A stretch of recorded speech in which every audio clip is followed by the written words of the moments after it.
I think I started. Well, that was extremely disappointing. What is going on, Buffs fans? Aniello Piro, Chase Howell broadcasting live from number 38 as the Colorado Buffaloes get dismantled tonight in unfortunate fashion, losing to the Nebraska Cornhuskers in a rivalry game.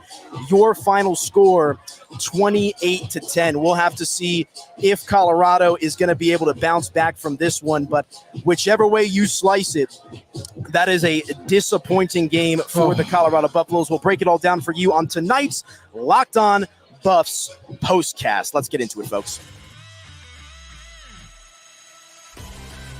You are Locked On Buffaloes POSTCAST, powered by Mile High Sports, part of Locked On Sports Denver on the Locked On Podcast Network. Your team every day. It is your Locked On Buffs POSTCAST. Hope everybody is doing well out there. Unfortunately, a tough night at the office for the Colorado Buffaloes. I am joined by my co-host, I should say, my guy, Chase Howell. And Chase, let's just dive right on into it. What did you see from Colorado tonight? Nothing that was too special, I guess we can put it that way. Just really didn't show up to be able to play tonight. I don't think the game plan on the defensive end, or especially the offensive end, was prepared for what they were going to see at Nebraska. And I don't know if the environment had anything to do with that, but what it looked to me was a team that was unprepared for what the moment was going to hit them with. Yeah, and to be honest with you, Chase, I did not think that the offense would be the problem. And unfortunately, that was the case here tonight for Colorado, just unable to get anything going. But tonight's episode of your Locked On Buffs podcast is brought to you by our friends over at Game Time. Download the Game Time app today, create an account, and use code LOCKEDONCOLLEGE for $20 off your first purchase. Okay, let's start with the offense as we just talked about, because I actually thought the defense, all things considered, I mean, they pitched a shutout in the second half, but no juice. You and I talked about it on the Mile High Sports pregame show here from number 38, that they had to bring the game to Nebraska. I hated how Colorado came out in this one, did not even try to establish the run until it was too late, and at that point, you're playing from behind. Shedeur Sanders, no time to throw in the pocket, shades of last season for Colorado. You just put it really, really well, AP. I don't know if I can overdo that, but what I will say is the defense, they gave up 21 points. 7 points that Nebraska got was given to them by that Shedeur Sanders pick 6 right there on the goal line. But 21 points, if we came into this game talking about what the Nebraska matchup entailed, what we knew about this Colorado offense, and we said, hey, Nebraska put up 21 points. Do you think Colorado can get that done? Yeah, you would think so, right? You would think so. And the crazy thing is, if the offense had shown up in any capacity tonight, they probably could have come back and won this game. And I think that's the frustrating part. And, you know, I don't know what to make of it entirely. I hate to say it, but I don't want to say I saw this coming, but I did expect Nebraska to be much improved as they were. And unfortunately for Colorado, just nothing cooking for them. And it's one of those situations where now you got Colorado State, obviously another type of in-state rivalry game, but we'll have to see how the Buffs respond. But overall, I just can't believe how flat they came out tonight. And no second half adjustments from the offense. It's back to the drawing board, it feels like. Yeah, very little second half adjustments. They did come right out of the second half and go for a pretty good drive deep into Nebraska territory, and then they came up with no points. Yeah. And it just felt like that was how the whole night entailed. And yes, maybe the offense did a few good things. I thought the defense did some really good things, especially in the second half.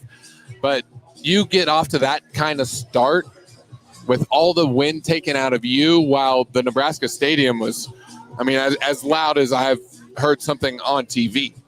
Yeah, well, and let's talk about that, because we know that Nebraska, especially when there's rooting interest, right? Matt Rule, year 2, Dylan Raiola at quarterback, you know that it's going to be a difficult environment to play in, and it just felt like Colorado, specifically the offense, was a bit shell-shocked. They were not ready for the moment. I think that's one of the best ways to put it, because they looked like everything that Nebraska was giving to them, including the environment at the stadium, that was just way too much for them. Yeah, and, you know, that's the it felt a lot like Oregon last year. I hate to make that comparison. Absolutely. No, but I think especially the first half, but and they didn't let it get as out of hand as they did against Oregon. But yeah, that's what we were watching. And the unfortunate part about it, obviously, it sucks to lose, especially in that fashion to your rival. And at least we had a great turnout here at number 38. We'll be here after every Buffs game throughout the course of the season. But let's talk about Pat Shurmur and that offense, because while Shedeur Sanders in the entirety of the offense was under pressure all night, I despised the play calling. You and I were sitting next to each other begging them to try to establish the run. And by the time that they tried to establish the run, it was too late. It was way too late. They did have a few good run plays in the second half, but we're watching that first half. The first few drives, it's pass. And it's not only pass, it's a lateral pass. It's something towards the sidelines. Yeah. It's not trying to get vertical. It's not trying to take a shot. I love taking a shot on first down sometimes. Sometimes you got to get vertical on first down. But they went into this game thinking that they couldn't run the football and basically went into this game already knowing they were going to lose. It definitely did seem like a little bit of that mentality, a loser's mentality to a certain extent. And, Coach Prime, known for being animated, known for being pumped up, and he just looked dejected on the sidelines. I mean, obviously there's some injuries. Trevor Woods thrown out of the game for targeting. We'll get to that and break that down a little bit later on in the show. But regardless of the injuries, regardless of the struggles overall, it just looked like Colorado did not come to play. It sucks, I know, but this is a team, and I know we compare it to Oregon. I think that's the best way to put it, is this is a team, this Nebraska team, that had a better offensive line. They had a much, much better defensive line than what we were throwing out there. And when that combination hits you, and it hits you in the face right away, I think that's going to shell shock a lot of college football teams. And CU, as much as we wanted to talk about an improved offensive line, all throughout the offseason, they just didn't bring it tonight. Look, and I know you're going to hate me for saying this. You've got to give credit where credit is due. Nebraska just looked like they wanted it. Oh, absolutely. From the jump. And, I mean, what was it? There in the third quarter, they had, I think, 3rd and 1, 2 plays to try to pick up a first down. They try the QB sneak, doesn't work, and then a handoff to Charlie Offerdahl that does absolutely nothing. And look, we knew that the offensive line was going to be a major talking point. If Colorado wants to be successful this season, you and I have talked about it, it starts in the trenches, both on the offensive and the defensive lines. And in tonight's game, the offensive line didn't look much better than last year's team. Exactly, and I know that's not a great feeling for Colorado fans, but the other thing about it, and we talked about play calling, I think play calling can set up your offensive line a little bit. Absolutely it can. I think if you're running the football, you're not playing against a bunch of defenders that are just teeing off on your quarterback. You're adding a separate dynamic, and if you open up some run lanes and you let this team try to run the football, which it has kind of appeared, they didn't really try to run the football early in North Dakota State, but they did in the fourth quarter. They didn't really try to run the football here, but they did later in the game, and it looked all right. So why don't you at least try to establish something, because that's going to open up everything for your entire offense. And they went into this game trying to throw the football. And it is worth noting that Nebraska, I saw the infographic, I believe a top 10 FBS defense against the run, rather. So you do kind of come into this game knowing that Nebraska's strong suit on defense is stuffing that run. So maybe it was trying to, hit them where they ain't, or take advantage of maybe where they're a little bit weaker. But that defensive line for Nebraska was just coming after Shedeur Sanders, and it was like PTSD. It really looked like flashbacks to last season. But the other thing that I will say, the lack of creativity in the play calling. I mean, just looking at the production tonight from the receivers, Travis Hunter goes off per usual, 10 receptions for 110 yards. But Omarion Miller is literally not on like 0-0, like nothing for Omarion Miller. Will Shepard catches 3 for 59. Dallas Hayden, the running back, catches 2 for 27. I mean, it just felt like it was almost Travis Hunter or bust. And to me, Chase, that's unacceptable, because the Buffs have a lot of talent at these skill positions. I mean, Jimmy Horn Jr. tonight, 3 receptions for 26 yards. And I was talking about it with super producer Danny Bailey. Where are the crossing routes? Where are the pick plays? Like, it just felt like it was outside swing pass, outside screen pass, or heave it up down the sideline to Travis Hunter. Just a very one-dimensional offense approach tonight from Colorado, and really just no adjustments. It just felt like they came in with one game plan, and they were going to stick with that, whether it worked or not. There was absolutely zero creativity, and we watched it a lot in 3rd and short situations, a couple of 4th and short situations. It just seemed like Pat Shurmur doesn't quite have the playbook, or doesn't quite have the the creativity that we saw at Scott Satterfield of Nebraska, I thought called a great game as their offensive coordinator. Yeah. But Pat Shurmur, it just seems like the plays that he calls, especially in huge situations, don't seem to get the job done. And I also think we can't talk about play calling without talking about personnel and the issue that we had to talk about all year last year, them not having a tight end. Mikey Harrison played great as a tight end, but he couldn't run block. And you had all offseason, Coach Prime talked about being able to fill the holes of last year. Right. And somehow this team doesn't have a tight end. That doesn't help you at all in being able to run the football. Yeah, it was just a disappointing game across the board, whichever way you slice it. And to me, the most unfortunate part about tonight is the defense pitched a shutout in the second half. Had Colorado been able to figure out a way to put up some points early in the third quarter, even midway through the third quarter, you have a little bit of optimism. You have a little bit of momentum. I love second game in a row, I may add, that Robert Livingston's defense made some nice adjustments. So let's talk about that defense. We'll hit a quick break, come back, and do just that. Aniello Piro, Chase Howell here on your Locked On Buffs postcast. Back in just a couple of minutes. Stick with us, folks. All right, you guys, real quick, let me tell you about our friends over at eBay Motors. Passion, drive, and patience, the formula for winning championships, is also what keeps your ride or die alive. eBay Motors has everything you need to maintain your vehicle and level it up to peak performance. Superchargers, roof racks, exhaust kits, LED headlights, and more. Whether you're into speed, power, or style, eBay Motors has you covered. With over 122 million parts for your number one ride or die, you'll always find exactly what you're looking for. And with eBay Guaranteed Fit, your part is guaranteed to fit your ride every time or your money back. Because with eBay Motors, you're burning rubber, not cash. With all the parts you need at the prices you want, it's easy to make your car the MVP and bring home huge wins. Keep your ride or die alive at ebaymotors.com. Eligible items only, exclusions, they do apply. And once again, folks, millions of parts for your MVP. Win every time with parts that fit your ride, only at eBay Motors. And let me also tell you real quick about our friends over at LinkedIn. When you're hiring for your small business, you want to find quality professionals that are right for the role. That's why you have to check out LinkedIn Jobs. LinkedIn Jobs has the tools to help you find the right professionals for your team faster and for free. LinkedIn isn't just a job board. LinkedIn helps you hire professionals you can't find anywhere else, even those who aren't actively searching for a new job but might be open to the perfect role. In a given month, over 70% of LinkedIn users don't visit other leading job sites. So if you're not looking on LinkedIn, you're looking on the wrong place. On LinkedIn, 86% of small businesses get a qualified candidate within 24 hours. Hire professionals like a professional on LinkedIn. LinkedIn knows that small businesses are wearing so many hats and might not have time or resources to hire. LinkedIn is constantly finding ways to make the process easier. They even just launched a feature that helps you write job descriptions, making the process easier and quicker. 2.5 million small businesses use LinkedIn for hiring. Post your job for free at linkedin.com/lockedoncollege. That's linkedin.com/lockedoncollege to post your job for free. Terms and conditions, they do apply. Be sure to check out our friends over at LinkedIn, linkedin.com/lockedoncollege. Aniello, I feel like... Welcome on back into your Locked On Buffs postcast. I am your host, Aniello Piro, joined by Chase Howell here at number 38.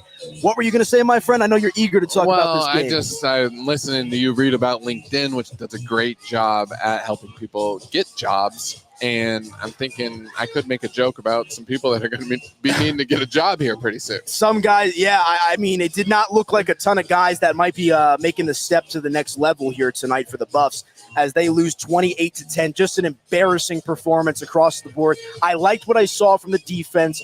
But let's dive into some of the X's and O's here. Trevor Woods ejected from the game for targeting. Shedeur Sanders, it appears like he might be out for maybe the whole season. I believe I was hearing reports about a broken forearm. That could be brutal. And, all that considered, though, they still hung in there in the second half. The defense did, not the offense. They pitched the shutout in the second half. You can't really ask for much more. No, there isn't too much more to ask from the defense. I think they're put in a very difficult situation. They're playing from behind basically the entire game. They're playing from bad field position basically for the entire game. And So it's hard to really criticize. I think you could look at certain players and see what they did and maybe be able to criticize them. But the defense as a whole, as we talked about in the opening, they gave up 21 points. I think that is plenty. One of the touchdowns came on the awful interception for Shedeur there. Right. They gave up 28 total, but the defense gave up 21. And one of them, what was it? The goofy college football touchdown for Nebraska. Correct. Where the CU defender popped it into the air, it pops into Nebraska's arm, and boom. Levante Bentley had that in his hand. So, I mean, maybe you get a field goal out of that, and you gave up 17 points. So, yeah, I thought the defense, there's nothing I can really complain about. I have a lot of complaints about the offense. I could talk for hours about what they did offensively tonight. But the defense, they were put in a tough spot all night long, so it's really hard to criticize that. And I'll say it again, man. If you would have given me an opportunity before the game to say how it would have played out had CU lost, I would have said it in a shootout. I would have said it would have been like a, 45-35 type game or something like that. I thought that this Colorado offense would be able to move the ball, and that was just not the case. And, the other thing we got to talk about, looks like they have some trouble in the kicking department. I guess we have to talk about that. I think really, there's two players on this show that we have to talk about that I think they're two players that most CU fans adore. And one of them is Alejandro Mata, just a great dude. Every time he's on a video, everybody loves him. He talks about not missing, and I don't think he does miss. But the one thing that does get in his way, the big 6'5" dudes that are trying to block it. He's like my height. And I have a lot of love for my fellow short kings out there. Salute to you. But, I mean, it just felt like everything that could go wrong did go wrong for Colorado tonight, whether it was the kicking game, the offensive line. I was also I talked about the adjustments that the defense made.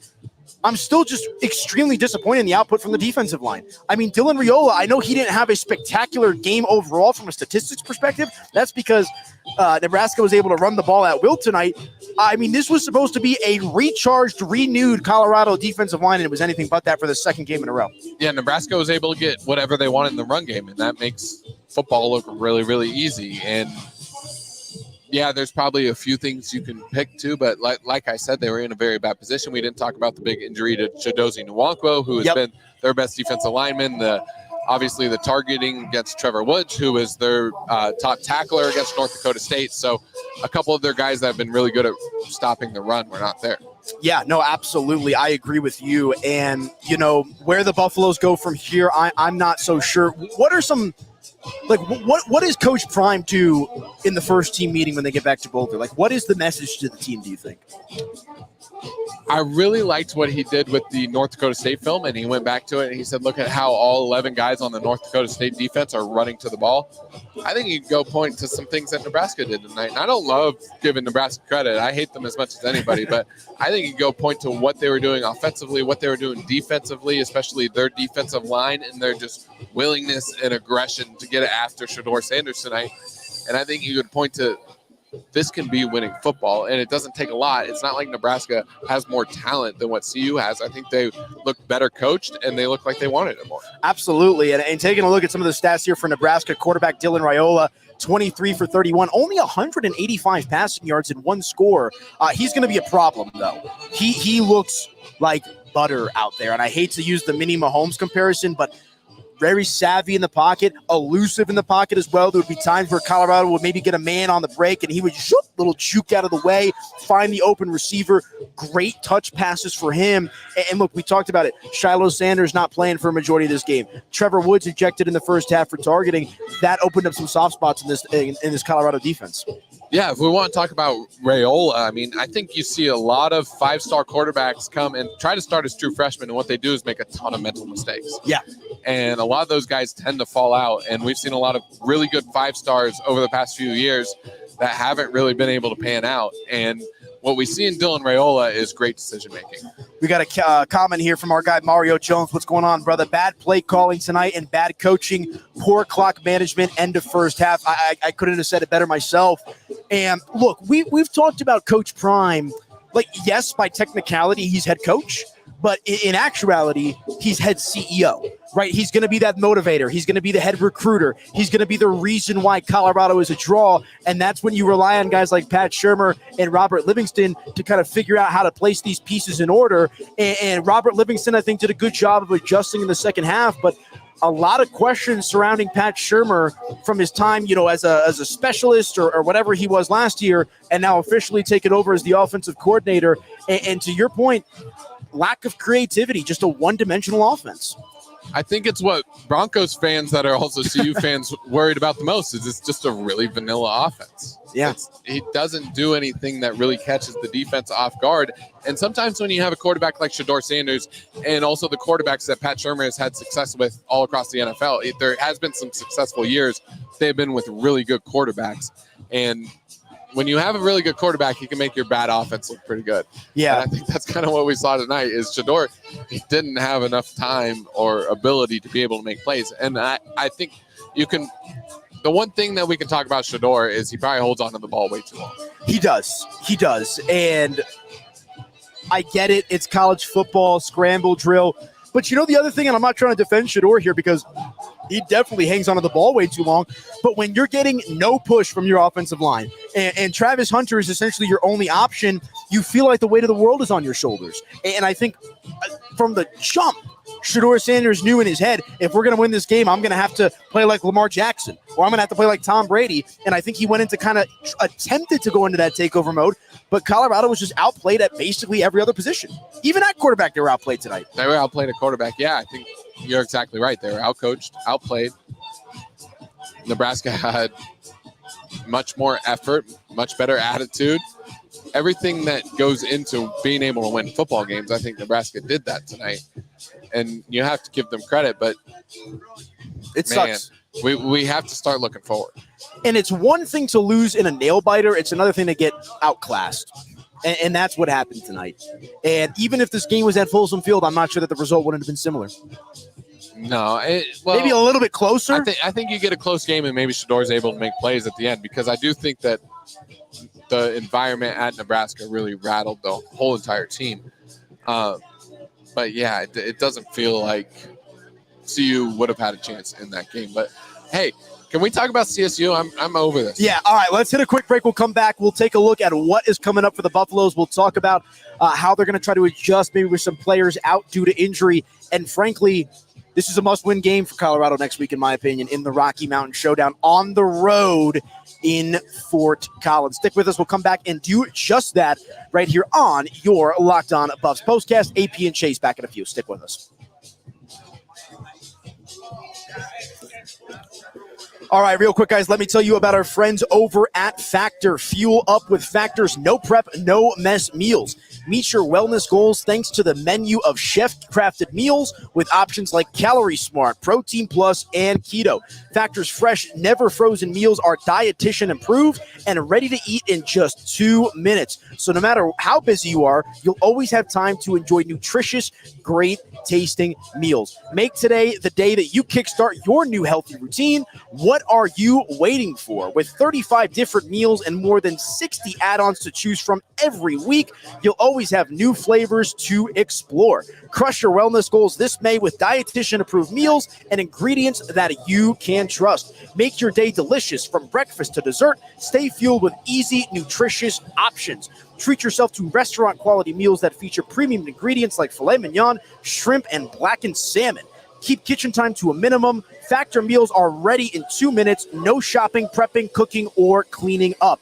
Enjoy effortless support for your lifestyle. Choose from up to 6 menu preferences to help you manage calories, maximize protein intake, avoid meat, or simply eat well balanced. Listen up, guys. Head to factormeals.com/LockedOnCollege50 and use code LockedOnCollege50 to get 50% off your first box plus 20% off your next month. That's code LockedOnCollege50 at factormeals.com/LockedOnCollege50 to get 50% off your first box plus 20% off your next month while your subscription is active. And real quick, my boy Danny Bailey is an active Factor subscriber. I got to get into the meal prep because I hate cleaning up. I hate cooking. So be sure to check out our friends over at Factor. One more time, guys, head to factormeals.com/LockedOnCollege50 and use that same code LockedOnCollege50 to get 50% off. We got the endorsement there from DB, your first order. Welcome on back into your Locked On Buffs postcast. Aniello Piro, Chase Howell broadcasting live from number 38 after a disappointing game for Colorado. They lose to rival Nebraska 28-10. And as Chase mentioned, he's ready to talk about something else. So let's take a look ahead to this Rocky Mountain showdown. Colorado tonight, KO'd, down and out. How do they respond, my friend? I think you can go back to the film and you can point to a lot of things where they can improve. And I think you walk into a game against CSU, a team that is going to be much less talented, and it's an opportunity to kind of build some momentum. So hopefully you take it as a learning lesson. And did Oregon last year really knock them out? Sort of, but they were also in a ton of games after that. So if they understand that they have the ability to bounce back after a game like this, I think they'll take it in stride. I think that's what we all hope. And I think they'll have a great chance of beating Colorado State. I think they'll be favored going into Colorado State. Do you think losing in this type of fashion, does this bleed over now? Do you start questioning yourself? Do the offensive linemen look themselves in the mirror and say, what's going on here? Does Shedeur Sanders look himself in the mirror and say, I'm not going to get any time to throw these balls? You saw Travis Hunter extremely frustrated, also a little banged up in this one. That's my biggest concern is, does this now bleed over to Colorado State? And it's worth noting, Colorado State put up a big fight last year. Triple overtime. Fowler Nicolosi, the quarterback, is good. Torrey Horton is going to be potentially a first-round draft pick at wide receiver. And so, look, I know it's Colorado State. I know everybody likes to, pass them off as little brother here when it comes to college football, but on the road, expected to be another hostile environment for a team looking to get their get back. It's going to be a difficult game, no doubt. I think it's going to end up being a shootout, so you're going to see a game that hopefully gets into the 30s and the 40s, and we actually get to see this offense explode. And if this offense isn't able to score points against a team like Colorado State, where Texas put up 50 against them, I was looking at the score tonight, and Northern Colorado put up 21 against them. So I think Colorado should be able to find at least something offensively with Shedeur Sanders, Travis Hunter, all the weapons they have. And maybe Pat Shurmur's holding them back a little bit, but I think they have enough weapons to score points against Colorado State. And it's going to be a shootout. It's going to be a battle, but we're going to see if this team has a little bit of will. Yeah, and my question is, what does Pat Shurmur do on this? Do they drive or fly? They'll drive. They'll drive back from Nebraska. So, fly. I thought we were talking about Colorado State. Yeah, they'll fly from Nebraska. Well, that'll be a nice little 30-minute flight for Pat Shurmur to try to figure out how to get this offense going. And again, Chase, I just got to hammer home that fact. To me, it's not about a lack of talent on offense. It's about a lack of creativity. And I don't know what you got to do. And look, they managed to kind of turn it around against North Dakota State last week, but I know Colorado State, maybe a little bit of a softball here for Colorado. I don't know if there is a softball, but the reality of the situation is, what is the one feather in the cap for the CU hater? 4 wins. If they want to exceed 4 wins this year, they're going to have to figure this thing out on offense. I guess it really depends on how good we think Nebraska is. The football team that I watched from Nebraska tonight, I think is a damn good football team. Yeah, and Matt Rule in year 2. I think that might be one of the tougher games on the schedule. I know they have Colorado State, and then they have Baylor. The next 2, and I think those are 2 very winnable games for this team. So hopefully they're able to look in the mirror, as you say, and wake up a little bit. But I think they have enough talent to start winning games, especially in the Big 12. Yeah, no, I tend to agree with you. And we talk about this on the SCO show all the time. Yes, they have the talent. It's the continuity. And I don't even know if I could use continuity as an excuse or a lack of continuity as an excuse tonight because they just seemed overmatched. But, it's just the scary part for me for Colorado in this game is how eerily similar this game played out to a lot of games they played last season. So we're going to have to see if they can bounce back, but a disappointing 28-10 loss tonight for the Buffs. All right, a couple of more minutes before we get out of here. What else, Chase? Give me something positive. Is there anything positive to take away tonight? Is Pat Shurmur behind that camera? I need to talk to Pat Shurmur real fast. He's got to talk to Pat Shurmur. Pat, can we run the football? And it's not Charlie Offerdahl. We all love Charlie Offerdahl. It's Dallin Hayden. That dude he had 7 carries for 35 yards or something. He had 6 yards per carry or 5 yards per carry tonight against that defensive line. And we need to give the ball to Dallin Hayden, Ohio State transfer. Let's run the football. Let's do it. We got Rob chirping at us in the comment. He says, wake up. They're already awake. Face the reality that they're just not good. I couldn't disagree with you more, my man. Travis Hunter's going to be a top 5 pick. Shedeur Sanders is going to be one of the top quarterbacks off the board. They have talent. They absolutely have talent. It's about bringing it together. But I think this is why everybody doubted CU when it was portal season. And it's just hard to kind of turn these things overnight into something that's successful.